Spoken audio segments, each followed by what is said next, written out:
50%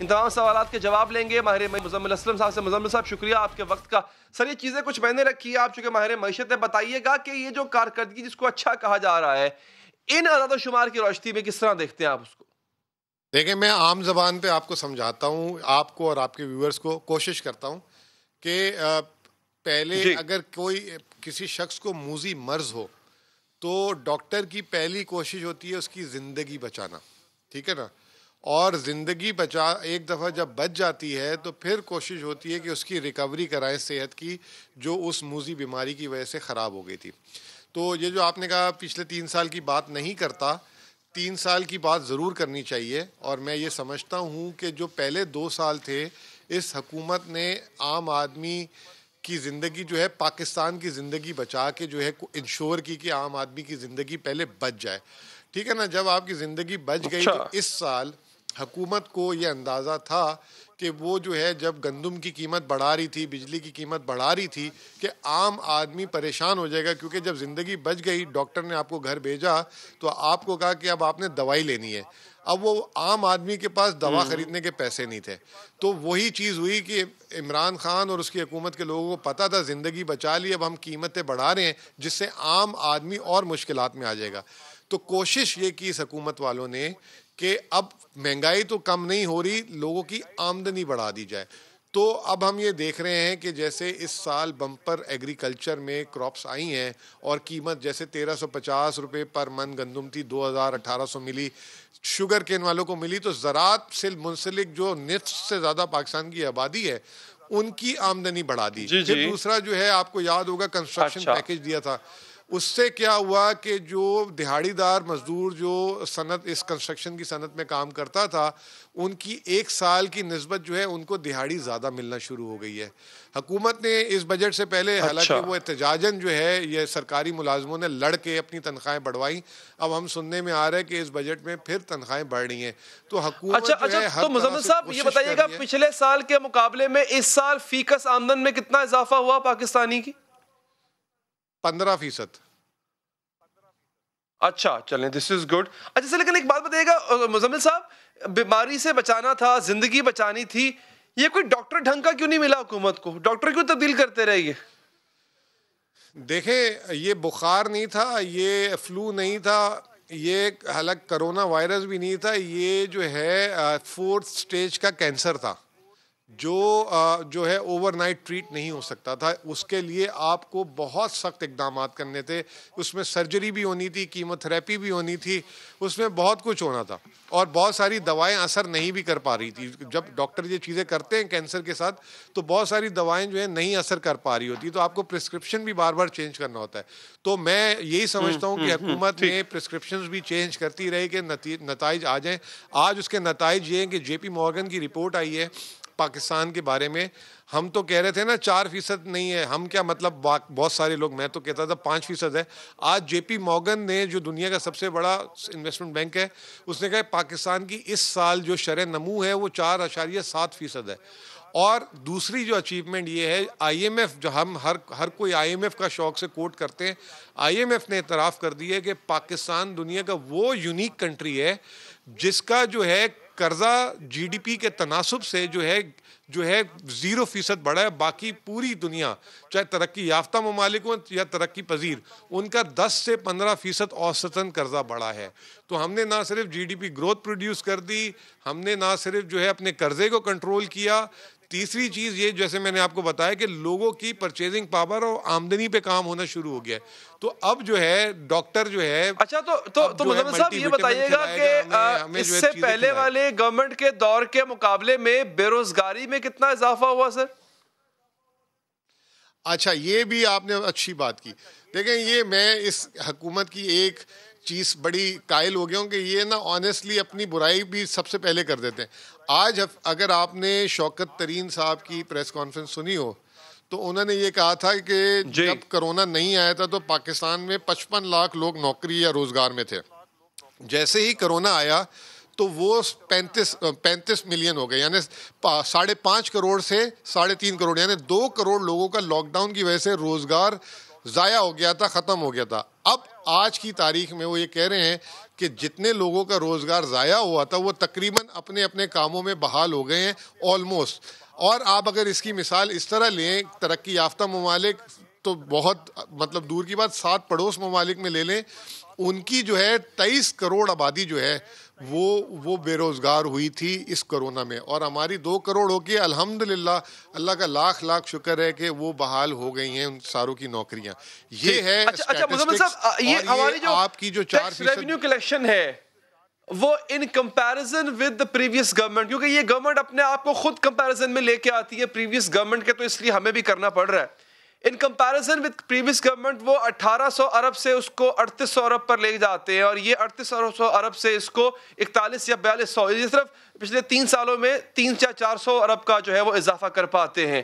اس کو کس طرح دیکھتے ہیں آپ؟ علی بھائی آپ کو یہاں پہ بھی تھوڑا سا کریکٹ کروں, آپ کو جس نے بولا 4100 ارب روپے وہ اس نے آپ کو جھوٹ بول دیا. 4170 ارب روپے 11 مہینے میں ہوئے ہیں, ابھی 12واں مہینہ باقی ہے. اس سال کا ہمارا ہدف ہے 4700 ارب, انشاءاللہ تعالی وہ بھی ہم کراس کر دیں گے 30 جون کو. اور اس مالی سال میں کرونا جیسے مالی سال میں جس میں پوری دنیا کے ٹیکس ریونیو گر گئے کیونکہ لوگ نوکریوں میں نہیں تھے, پاکستان ایک مالی سال میں 900 ارب روپے اکٹھا کرے گا, جو پاکستان کی تاریخ میں ایک سال میں مالی سال میں اتنا بڑا فگر نہیں آیا. میں یہی کہہ رہا ہوں نا کہ ہم کیوں کوشش کر رہے ہیں اپنے آپ کو لیٹ ڈاؤن کرنے کی. اگر ہم نے تھوڑی پروگریس کر لی ہے اس کو انجوائے کریں, اس کو لوگوں کو بتائیں تاکہ کانفیڈنس بڑھے. ہم جو ہے کہتے ہیں کہ نہیں وکٹ گراؤ بھائی, وکٹ گراؤ. نہیں تو آپ کو لگتا ہے کہ ایک ماہ جو رہ گیا ہے اس میں بقیہ جو 500-600 کا ٹارگٹ ہے وہ پورا ہو جائے گا مزمل صاحب؟ دیکھیں میں تو کوئی نجومی نہیں ہوں, میں تو پاسٹ ٹرینڈ کو دیکھ کے بات کرتا ہوں. جون کا مہینہ جو ہے اوسطاً جو پورے سال میں جو مہینے کی ہر مہینے کی کلیکشن آتی ہے اس سے جو ہے 1.5 سے 2 ٹائم, یعنی کہ اگر اوسط جو ہے 400 ارب روپے کی آتی ہے ایک مہینے کی, تو جون کے مہینے میں وہ 600 سے 800 ارب ہوتی ہے, کیونکہ وہ آخری مہینہ ہوتا ہے. حکومت زور لگاتی ہے, حکومت جو ہے سب کو پش بھی کرتی ہے, اور اس میں ہمیشہ یہ 1 سال نہیں 2 سال نہیں, یہ میں جب سے 17 سال سے کام کر رہا ہوں یہ ہر سال کی تاریخ ہے. تو جو ہماری 11 مہینے کی اوسط ہے اس کو آپ 1.5 کم از کم سیف سائڈ میں 1.5 گن لیں اور ہائر سائڈ میں 2 ٹائمز گن لیں. ٹھیک ہے مزمل صاحب, بہت بہت شکریہ آپ کے قیمتی وقت کا. سر آپ کہہ رہے ہیں مثبت جا رہا ہے, لیکن اب ہم یہ پوچھیں گے جو کہ میری سمجھ میں نہیں آ رہا کہ ہمارے ملک کے بڑے بڑے سرمایہ کار وہ کیوں مل رہے ہیں, جا کے آرمی چیف سے ملاقات کر رہے ہیں, کیا ان کے حکومت پر کوئی تحفظات ہیں, کیا کہنا چاہتے ہیں وہ؟ بات کریں گے اسی پینل میں موجود ایک بہت ہی سینئر سرمایہ کار سے جو کہ اس وقت ہمارے ساتھ موجود ہیں. وقفے کے بعد جب واپس آئیں گے تو میاں انجم صاحب ہمارے ساتھ موجود ہوں گے, ان سے بات کرتے ہیں. ناظرین, تحریک انصاف کی حکومت کو بجٹ کی صورت میں معاشی محاذ پر ایک اہم چیلنج کا سامنا ہے, لیکن حیرت انگیز طور پر معاشی امور سے متعلق معاملات کے لیے کاروباری برادری حکومت کی معاشی ٹیم کی بجائے آرمی چیف سے ملاقات کر رہی ہے. GHQ راولپنڈی میں federation of Pakistan chambers of commerce and industry کے ارکان نے فوج کے سربراہ سے ملاقات کی, جس میں army chief general Qamar Javed Bajwa نے ملک کی معاشی بہتری کے لیے کاروباری برادری کو مکمل تعاون کی یقین دہانی کرائی. ISPR کے مطابق اس ملاقات میں آرمی چیف نے تاجروں سے پاکستان میں تجارتی اور صنعتی مراکز کی ترقی کے ساتھ ساتھ علاقائی معاشی ماحول میں federation of Pakistan chambers of commerce and industry کے کردار پر بھی تبادلہ خیال کیا. ملاقات کے دوران آرمی چیف نے پاکستان کی معاشی ترقی میں کاروباری برادری کے کردار کو سراہا اور پاک فوج کی مکمل حمایت کا عزم ظاہر کیا. یہ پہلی بار نہیں تاجر حضرات آرمی چیف کے سامنے مسائل رکھ رہے ہوں. PTI حکومت کے 3 سال میں صنعت کاروں اور بزنس کمیونٹی کے افراد کی فوجی قیادت سے 3 بڑی ملاقاتیں ہو چکی ہیں. اس سے پہلے گزشتہ برس سپتمبر میں بھی کراچی کے اعلیٰ کاروباری شخصیات کے وفد نے کراچی میں آرمی چیف سے ملاقات کی تھی اور انہیں gas infrastructure development fees, Karachi میں زمین کی لاگت میں اضافے, برآمدات اور پیداوار میں دشواریوں سمیت دیگر مسائل سے آگاہ کیا تھا. اس ملاقات میں بھی جنرل قمر جاوید باجوہ نے تاجروں کو یقین دہانی کرائی تھی کہ کراچی کے مسائل حل ہو جائیں گے اور کراچی 3 سالوں میں ایک جدید شہر میں بدل جائے گا. حکومت کے اب 3 میں سے مزید 2 سال باقی رہ گئے ہیں, لیکن حکومت کی جانب سے اب کراچی کو بدلنے کا ابھی تک کوئی متاثر کن فارمولا سامنے نہیں آ پایا ہے. اس ملاقات سے پہلے 2019 میں بھی ملک کے بڑے سرمایہ کار حضرات نے